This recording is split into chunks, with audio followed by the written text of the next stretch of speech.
안녕하십니까. 박훈탁TV입니다. 러시아가 이미 미국 패권을 분쇄했습니다. 구독, 좋아요, 알림 설정, 자율구독료 부탁드립니다. 제이크 설리반 미국 국가안보보좌관이 다보스 국제포럼에서 연설하면서 다극화 세계 질서의 도래가 불가피하다고 발표했습니다. 설리반의 발표는 언론 매체에 상당한 동요를 불러일으켰습니다. 그는 또한 현재 국제관계의 모든 기반이 세계대전의 결과로 출현한 것이라고 지적했습니다. 이것은 역사적 사실입니다. 베르사유 시스템은 제1차 세계대전 이후에 등장했고 얄타 포츠잠 체제는 제2차 세계대전 이후 등장했습니다. 제3차 세계대전이 임박한 지금 설리반은 미국의 리더십이 미래를 이끌어갈 것이라고 제안했습니다. 설리반은 새로운 세계 질서가 등장하고 있고 지구 전체가 대결의 무대가 되었다고 인정하면서 미국이 칼과 불로 싸울 준비가 되어 있다고 말했습니다. 그런데 현실은 전혀 그렇지 않은 것 같습니다.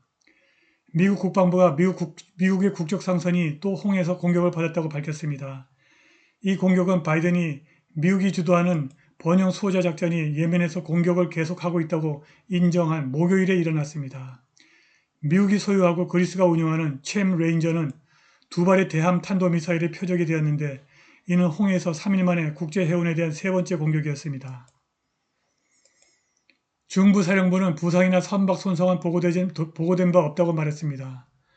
후티 반군 지도자 압둘 말리크 알 후티는 목요일 후티 반군이 홍해에서 이제 미국 영국과 직접 대결하고 있다고 선언했습니다.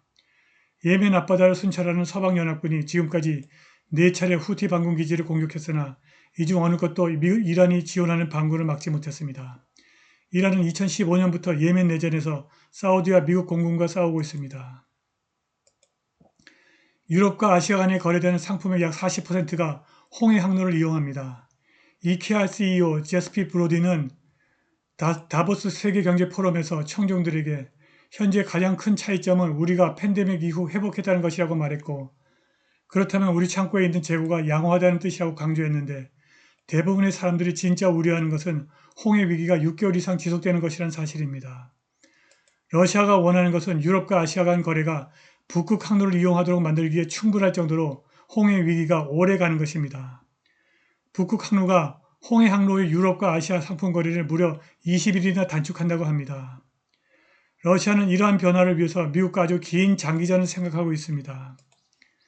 러시아의 토론 플랫폼 발다이 클럽의 프로그램 디렉터 안드레이 수신초프는 우크라이나 갈등이 모스크바와 워싱턴 사이의 새로운 투쟁의 첫 번째 국면일 뿐이라면서 러시아와 미국의 관계는 장기 대결의 장기 국면에 접어들었다고 말했습니다.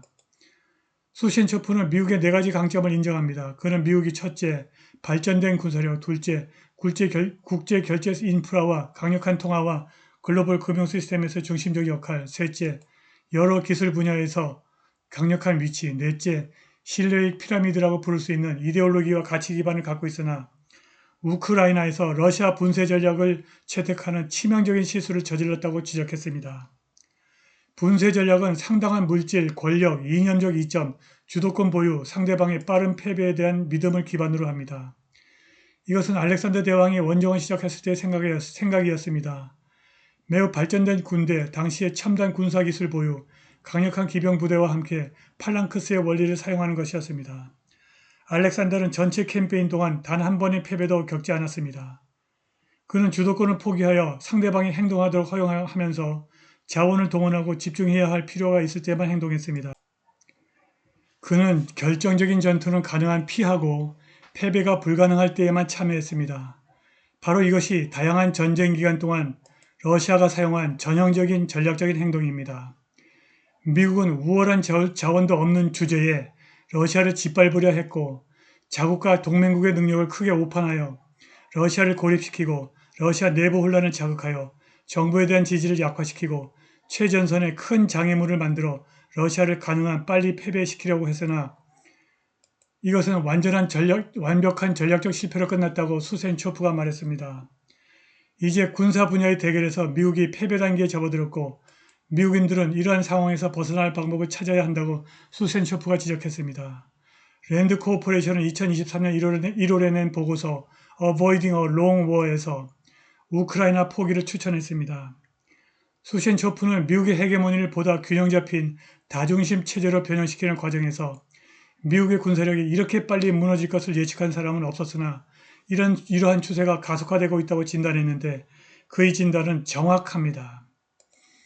미국이 패권을 유지하려면 저렴하고 효율적인 재래식 무기를 신속하게 대량으로 생산해야 하는데 그럴 능력이 전혀 없는 것 같습니다. 얼마 전 펜타곤이 공개한 새로운 전략이 제대로 작동하지 않을 것 같다고 EMP 태스크포스 학자이자 전 미국 국방부 장교 데이빗 파이니 스푸트니크에게 말했습니다. 미국 국방부가 최근 향후 5년간 국방부의 참여, 정책개발 및 산업기반 투자에 대한 최초의 국방산업 전략 NDIS를 발표했습니다. 펜타곤 고위 관계자에 따르면 59페이지에 달하는 이 문서는 정부가 미국의 적을 억제하고 긴급한 도전에 따른 생산 수요를 충족시키기 위해서 현대적이고 회복력 있는 방위산업을 창설하는 데 도움을 주는 것을 목표로 하고 있습니다. 로라 테일러 케일 국방부 산업기지 정책 차관은 우리는 방위산업 기반이 여기 국내에서 국가안보를 지속적으로 강화하는 동시에 동맹국가 파트너를 안심시키고 지원하도록 보장하기 위해서 지금 NDIS를 시행하고 있다고 말했습니다. 그런데 이 보고서에 따르면 미국의 방위산업은 인력 부족, 핵심 자재의 외국 공급원에 대한 과도한 의존, 첨단 기술의 활용도 부족, 불공정 무역 관행, 조달 불안정, 국회의사당의 국방자금 제약 등 일련의 과제에 직면해 있습니다. NDIS는 국가의 산업 기반을 강화할 능력이 없으면 군사 능력에 심각한 문제를 일으킬 수 있다고 명시했습니다. 전 미국 국방부 장교 데이빗 파이는 우크라이나 분쟁에서 미국의 방위산업이 정밀 유도 미사일과 포탄 등 무기 비축력을 충분히 빠른 속도로 생산하는 능력에 심각한 결함이 드러났다고 강조했습니다. 파이는 최근 전쟁 게임에서 미국이 고강도 분쟁에서 일주일 안에 장거리 정밀 유도 미사일이 고갈되었다고 전했고 미국이 우크라이나의 155mm 포탄 수요를 맞추기 위해서 필사적으로 생산량을 늘리기 위해서 노력하고 있다고 말했습니다. 그는 NDIS가 실행하는 데 수년이 걸릴 것이고 미국의 국방 요구에 전혀 충분하지 않다고 주장했고 이 전략이 얼마나 효과적인지 의구심을 갖고 있다고 말했습니다. 미국의 패권은 이미 종료된 것입니다. 러시아와 중국 중앙은행이 미국 패권 종료를 앞두고 전 세계 금을 싹쓸이하고 있습니다.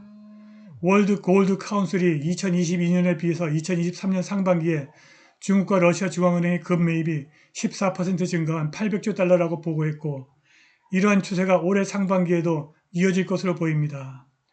미국 패권 달러 헤게모니가 무너지면 믿을 수 있는 것은 금밖에 없습니다. 비트코인은 전력 그리드가 무너지면 사라집니다. 소련이 붕괴하자 미국이 승리를 선언했으나 그것은 착각이었습니다. 소련이 미국에 사울 데이빗 알린스키라고 하는 유능한 공산주의자를 심어놓았고 그의 제자들이 지금 미국의 공산화를 거의 완성하고 있습니다. 러시아는 푸틴의 영도 아래 민주주의와 경제발전을 거듭하고 있고 늦어도 30년 안에 미국 GDP를 능가할 것입니다.